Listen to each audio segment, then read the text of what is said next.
Only a high school diploma? Dropping out of middle school is kind of sketchy, isn't it? Look, there's a reason for that. No need to explain. Our worlds are just different, okay? You don't have to put it like that. I'm married, 33 years old. I have been married to my husband David for 10 years. We have a first-grade daughter named Betty, making us a family of 3. I have loved drawing since I was a kid and now I work in the arts. Currently, I'm pregnant with our second child. As my belly grows, each day becomes increasingly challenging. Despite his busy schedule, David tries to come home early. He even takes time off work to handle chores and childcare for me. Life was good for our little family, but something started bothering me recently. We live on the first floor of a high-rise apartment building. The other day, while coming back from shopping, I saw a woman moving into our building. Turns out she's Emma, a classmate from middle school. I hadn't seen Emma since a get-together right after middle school. When she noticed me, she said, "Wait, Mary? You live here too?" "Yeah, what about you? Moving in today?" Apparently, Emma had just moved into the building. Her face fell when she realized I was also a resident.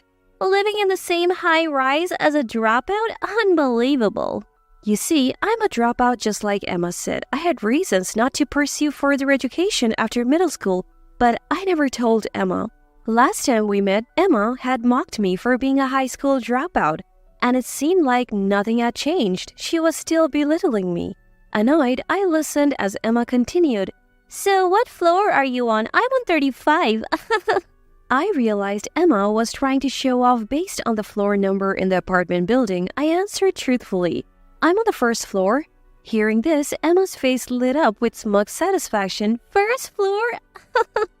Makes sense. You're a dropout after all. I'll have to invite you up to my 35th floor place sometime. Great views, you know." Emma continued to boast. Emma apparently worked at a major corporation after graduating from college up until last year. Now, she plans to start her own business and use this high-rise apartment as both her home and office. So that basically makes me the CEO. What about you? Do you work?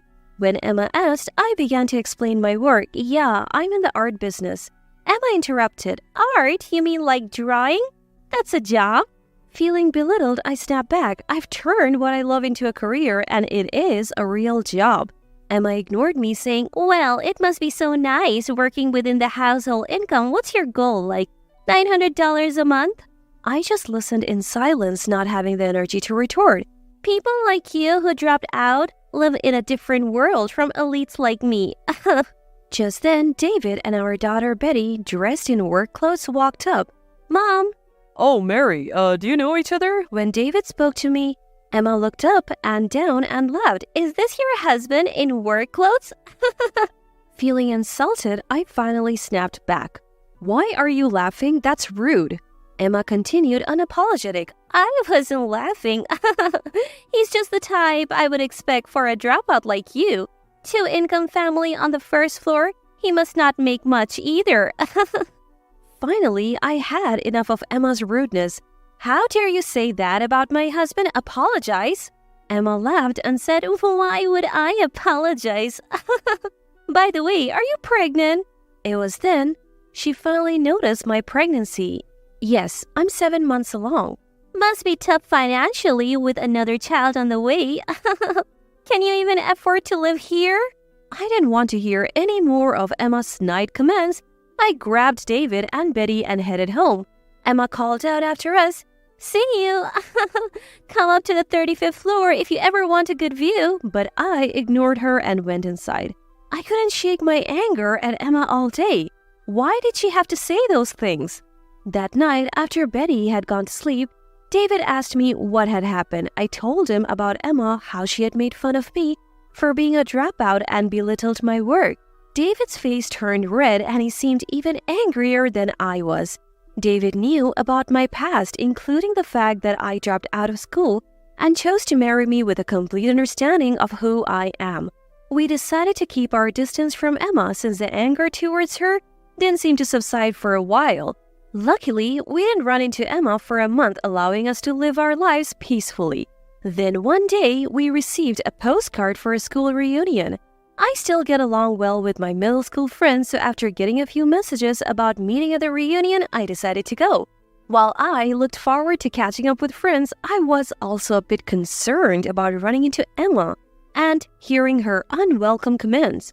But thinking that after having a baby, I would have fewer chances to meet my friends, I set aside my worries about Emma and decided to attend the reunion, and then the day of the reunion arrived. The reunion took place in a rented hotel ballroom. As soon as I arrived, I met up with friends I hadn't seen in years, and we immediately fell into enjoyable conversation. It had been a long time since we had all caught up, and there was so much to talk about. Our friend group has always been tight-knit regardless of gender. Some have become mothers, others fathers, and we all love catching up about our families and careers. But then, out of the blue, we heard Emma's voice from behind. Ugh, breathing the same air as poor people is making me sick. As expected, Emma had shown up too. We hadn't noticed her since we were only speaking with friends we were actually close to. Emma was wearing heavy makeup and a flashy dress that seemed out of place. Both my friends and I sighed at her over-the-top appearance and her consistently bad attitude. Even back in middle school, she was self-centered and made awkward comments. She was someone we tended to avoid. Nothing has changed. Even now at 33, she is as obnoxious as ever, and we couldn't help but roll our eyes. One friend finally broke the silence. Emma, who are you calling Pool? She replied, who else? But Mary, she's a dropout, so she's poor and lives on the first floor.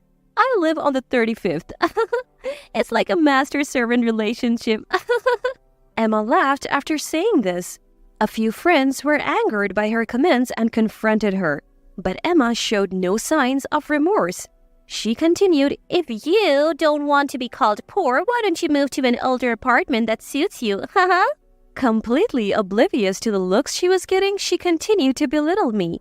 Why don't you just leave, you $900 a month earner?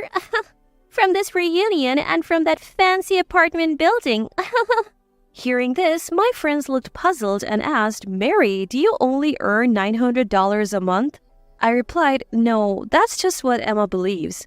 While we were talking, Emma interrupted, what are you two whispering about? Mary's living comfortably on her husband's income, doing a part-time job because she's a dropout, and I am a CEO. That's when a male classmate nearly spoke up. Emma, do you not know Mary is a well-known artist? Upon hearing this, Emma looked baffled and asked, an artist? Who cares? I decided to come clean with Emma, not wanting to let her arrogance ruin the mood of the reunion any further. I actually studied art in France, right after middle school. I didn't complete a formal program, so you could say I dropped out. Upon hearing this, Emma scoffed. What? France? Studying? Art is just a hobby, isn't it? You're still a dropout who ran away because you didn't want to study. Emma clearly didn't get it, so I elaborated a bit more. I spent several years training, and now I manage an art gallery while also creating my own works. Believe it or not, I have fans and have even held my own exhibitions.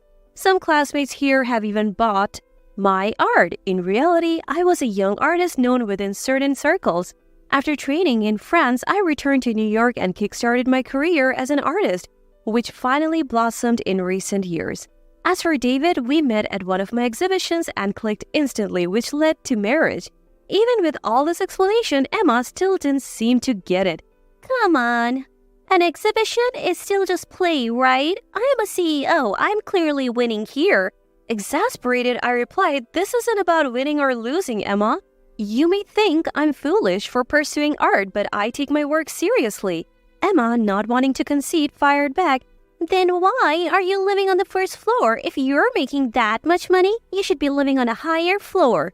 There is a reason we are living on the first floor, I explained. We were on a different floor before, but given that I'm pregnant and elevators can take forever here, we moved to the first floor for convenience. Emma seemed unwilling to accept my explanation. My friends all knew about my career and even classmates I wasn't particularly close to had heard I was an artist. Emma probably never considered that possibility given that she had zero interest in art and looked down on me for being a dropout. And I had another secret.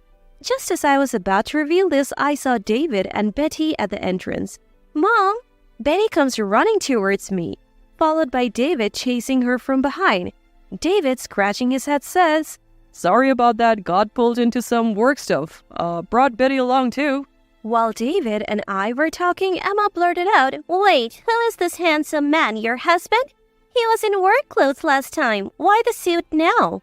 David was indeed dressed sharply today. Emma couldn't take her eyes off him, so different from the work clothes she saw him in before.